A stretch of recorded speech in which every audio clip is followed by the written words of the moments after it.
कहता का उल्टा चश्मा। देखिए महोदय जी, अगर आप दवा वाला हैं तो किसी अस्पताल में जाइए, ये पुलिस स्टेशन। ये मिस्टर दवा वाला शहर के जाने माने लॉयर दवा वाला है।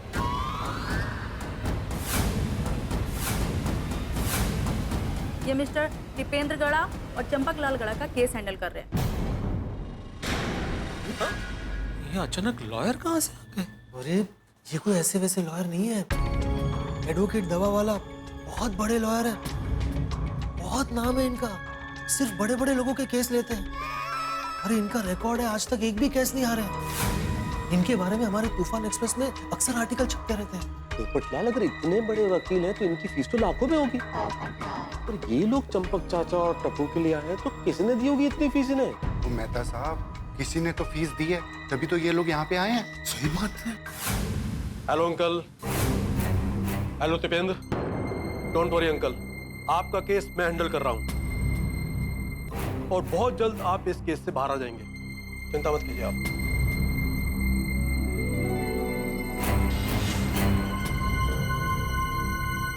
लेकिन मैंने तो किसी वकील को नहीं बुलाया। मैं तो वकील किसने बुलाया? चाचा जी, वकील के लिए मेहता साहब, आप आगे नहीं आएंगे, जो भी बोलना है वहीं से बोलेंगे।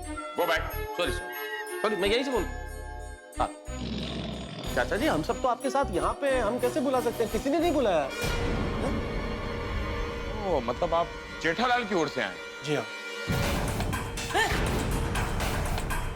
आपको जेठिया भेजा? जी हाँ। कहाँ है मेरा जेठिया? मेरा जेठिया कहाँ है?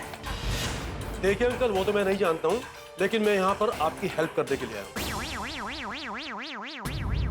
देखिए इंस्पेक्टर साहब, मुझे आपसे सिर्फ दो बातें करनी है। पहली ये, मेरे क्लाइंट के साथ में आप बिल्कुल भी जोर जबरदस्ती नहीं करेंगे, और दूसरी, पूछताछ के लिए बिल्कुल भी प्रेशर नहीं डालेंगे, क्योंकि चंपक लाल गड़ा एक सीनियर सिटीजन है और बुजुर्ग आदमी है, और इनका जेठालाल के बिजनेस में कोई भी इन्वॉल्वमेंट नहीं है। इसलिए आपको जो भी कुछ पूछताछ करनी है वो मुझसे कीजिएगा। ओके। और इन दोनों के नाम पर कोई भी प्रॉपर्टी नहीं है, और इनकी बैंक डिटेल इस फाइल में है। चंपक लाल गड़ा के अकाउंट में सिर्फ और सिर्फ 12,000 रुपए, और जेठालाल के सभी अकाउंट्स में इनकी भी साइन चलती है, और आपको अगर कभी भी इनकी जरूरत पड़े तो ये हर समय अवेलेबल है, और आप जो भी बात करेंगे मेरे थ्रू करेंगे। मेरा कार्ड। ओके। अगर आपको पुलिस की तरफ से कोई भी पूछताछ के लिए फोन आए तो आप मुझे फोन करेंगे। ये मेरा कार्ड है। मीना, इंस्पेक्टर साहब को सारे पेपर दिखा दो।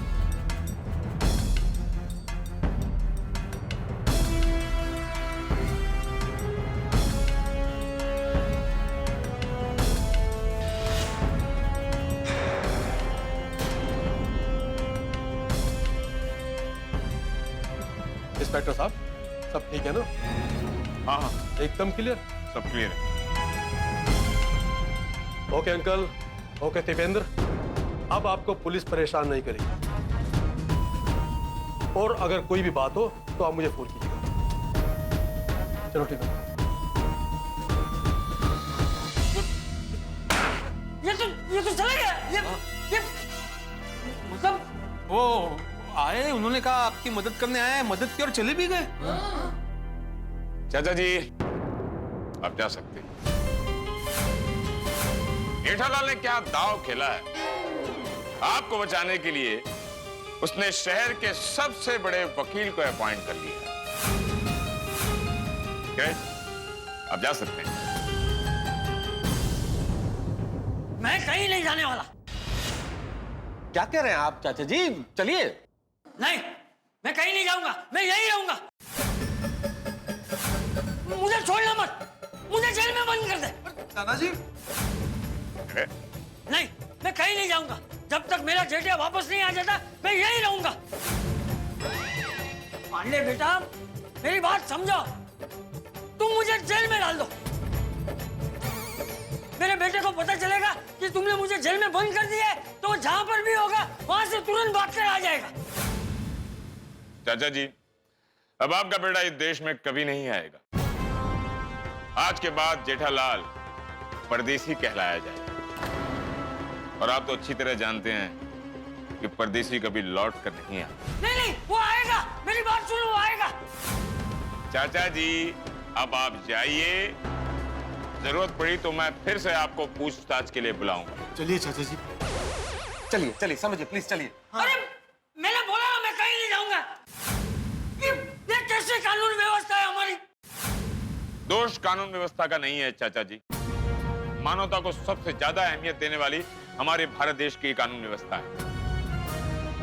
कानून सबको अपनी फरियाद सुनाने का और अपने आप को बेगुनाह साबित करने का मौका देता है।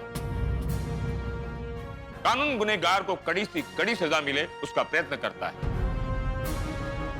सबको समान हक मिले वो भी प्रयत्न करता है। इसलिए तो कानून की देवी ने अपनी आंखों पे पट्टी बांधी है ताकि भेदभाव ना हो।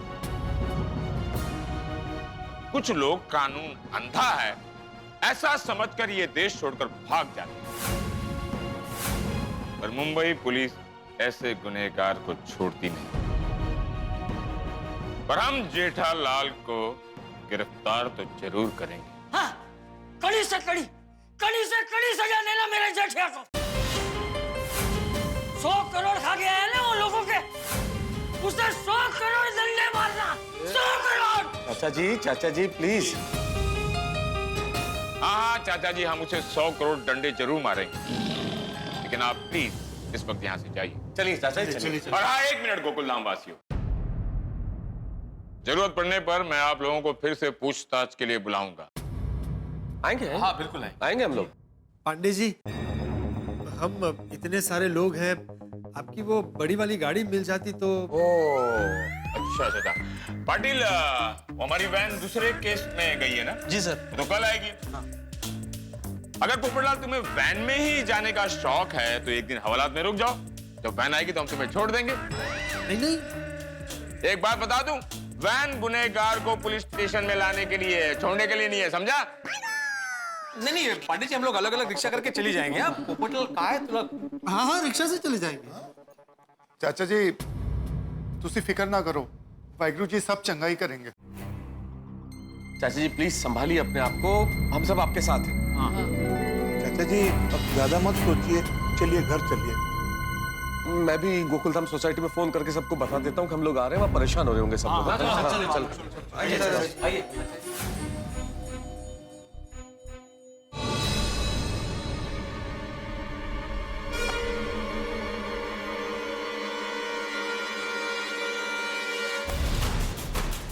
जेठालाल, तुम 100 करोड़ का घपला करके बच नहीं सकते। मुंबई पुलिस तुम्हें पाताल में से भी ढूंढ निकालेगी।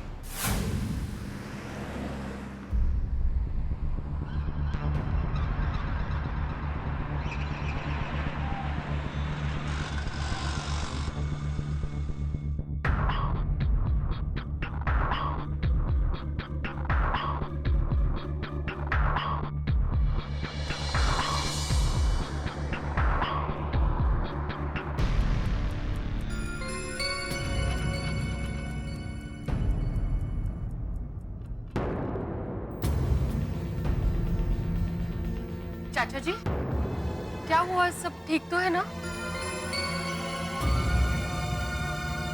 बताइए ना चाचा जी। पुलिस को गलतफहमी हुई थी ना?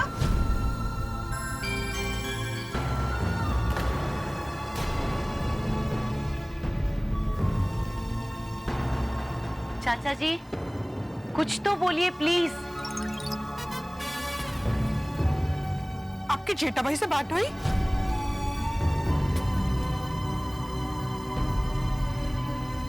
टप्पू, तू तो कुछ बोल पड़ा। टप्पू प्लीज बोलना, क्या हुआ?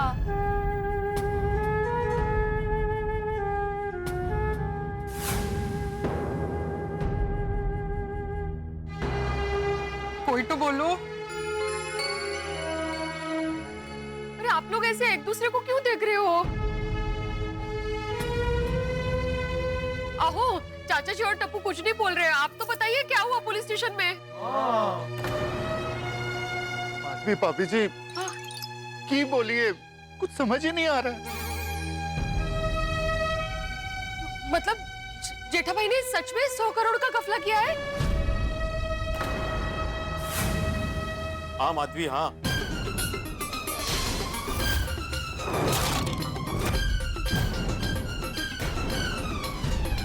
पुलिस के पास बहुत ठोस सबूत है। अरे फोटो देखी हमने उसकी। फोटो? कौन से फोटोज? जेठालाल सेनोरिका आइलैंड में इस बात का प्रमाण है वो फोटो।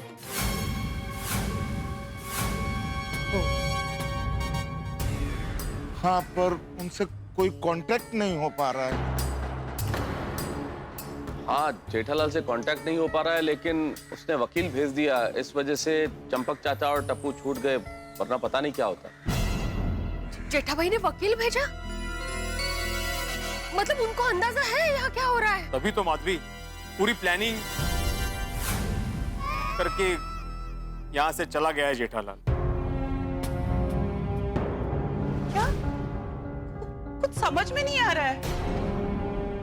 समझ में क्या? मुझे तो अभी भी मानने में ही नहीं आ रहा है। टप्पू, टप्पू ये क्या है? जेठा अंकल? मेरा परम मित्र जेठालाल कैसे कर सकता है ऐसा? और जरूरत क्या थी ये सब करने की? अरे सब कुछ तो था उसके पास, क्या नहीं? ये हंसता खेलता हमारा गोकुल धाम का परिवार, चंपक चाचा जैसे पिता, दया भाभी जैसी जीवन संगिनी, टप्पू जैसा पुत्र, हमारे जैसे दोस्त, और ये करके चला गया। समझ में नहीं आता क्यों किया उसने ऐसा। अरे कितनी यादें जुड़ी हुई है उसके साथ। पानी का बम्बा आग से कह रहा है, मैं क्या कर सकता हूँ? इतना कंटाल गए आप अपनी फायर ब्रिगेड की पदवी से। मेहता साहब, आप भी बता रहे थे ना कि आप नौकरी तो टाइम पास के लिए करते हैं, बाकी मेन कब तो फायर ब्रिगेड का है। तो आइए। फायर ब्रिगेड कहता था मुझे। मेहता साहब, आप मेरे फायर ब्रिगेड हो, मेरी हर समस्या की आग बुझाते हो। फायर ब्रिगेड, फायर ब्रिगेड, और अब खुद ऐसी आग लगा के चला गया कि मैं चाहकर भी बुझा नहीं सकता। और वो सोडा शॉप की मस्ती, सबको हंसाना और जोर जोर से ठाके लगाना। भाई जेठालाल बड़ा हो गया है टप्पू। हाँ भाई, तो उसके लिए कोई लड़की ध्यान में हो तो बताना।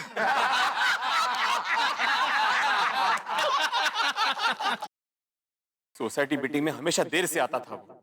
उसके आने के बाद ही मीटिंग शुरू होती थी। अरे भाई प्लीज बाबा, आज सासू बड़ा मत करना। हाँ? कल मुई आज भी लेट आई। लेकिन उसके आने के बाद मीटिंग में एक जान सी आती थी। ओबेरॉय, बोला। अरे काय झालं हो भाऊ? उभं रहा असं नाही बोलले ते, ओबेरॉय। बाघा बोल के हमेशा मुझे सेठ जी डांटते थे, लेकिन उनकी डांट में भी हमेशा प्यार छुपा होता था। उन्होंने कभी हमें यह जताया नहीं कि हम उनके यहाँ नौकरी करते हैं। हमेशा अपने परिवार का सदस्य माना हमें। मेरी बावरी जी के साथ सगाई हो, इसलिए सेठ जी खुद मेरे लिए नौकर तक बन गए थे। अरे हम लोग दुकान में कितनी धमाल करते थे। खाने के कितने शौकीन थे जेठा भाई, और खाने से ज्यादा खिलाने के। लोगों को खिलाने में उनको बहुत मजा आता था। कोई भी त्योहार हो, फंक्शन हो, क्या मस्त नाचते थे अपने जेठा भरा। अरे गरबा में तो मास्टर थे ही, उस साथ में क्या पंगड़ा पाते थे।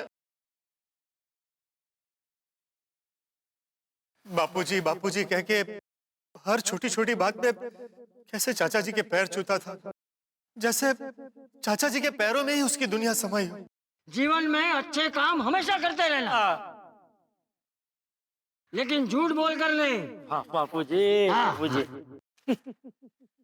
बापूजी बापूजी बोलकर पैर छूने वाले मेरे जेठिया नहीं, आज मेरे पैरों के नीचे से जमीन सरका दी। चाचा जी प्लीज आप ऐसा मत बोलिए। अरे तो क्या बोलूं मैं तो क्या बोलूं? मेरे जेठिया ने ऐसा किया, मेरे जेठिया ने।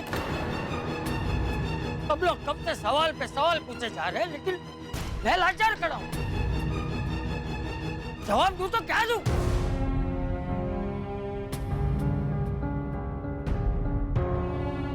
लेकिन अब सच का स्वीकार तो करना ही पड़ेगा ना। तो है वो है।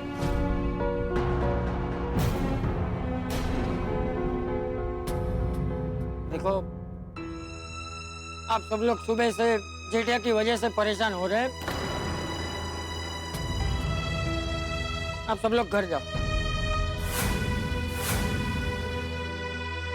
घर जाओ। टप्पू चल बेटा, घर चल।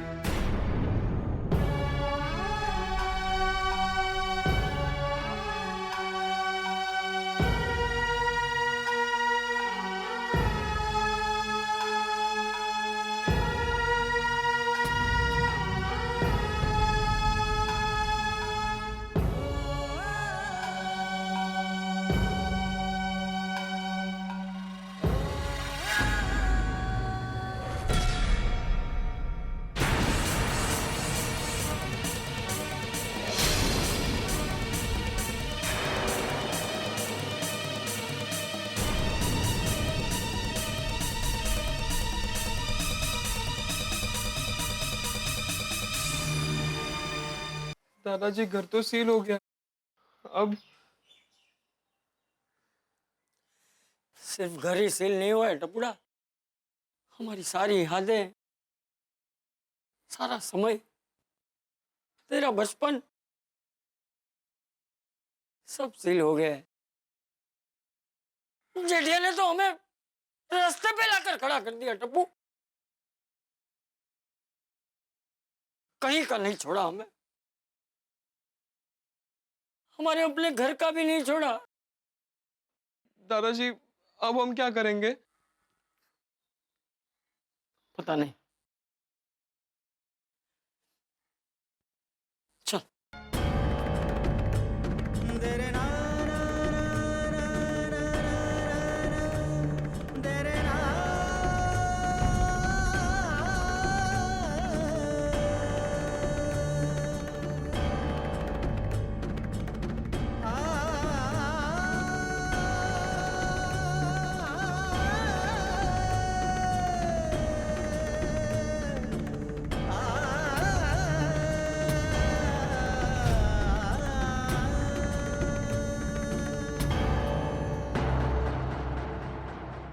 सच का स्वीकार करने की बात कर रहा था मैं,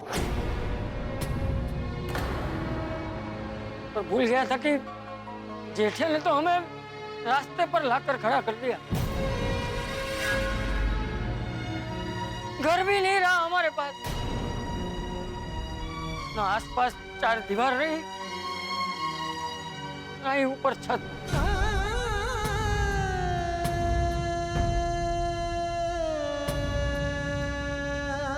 कुछ नहीं बचा।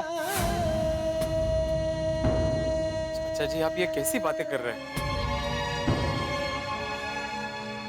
एक बेटा जो पैसों के लिए अपने सारे रिश्ते नाते तोड़ के कहीं चला गया हो, उस बेटे का बाप कैसी बातें करेगा Delhi master?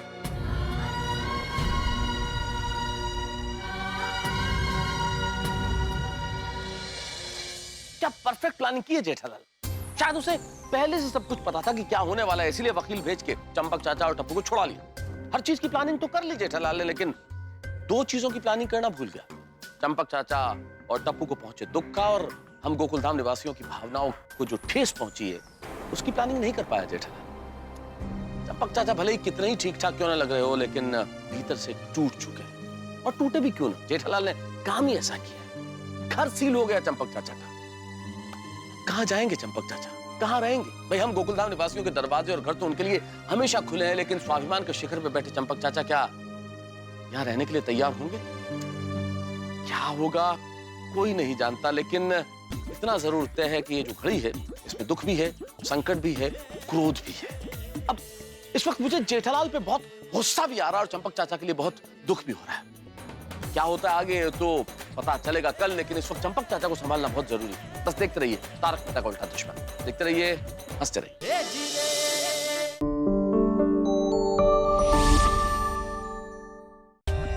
For more updates, subscribe to our channel, click the show links and enjoy watching the videos.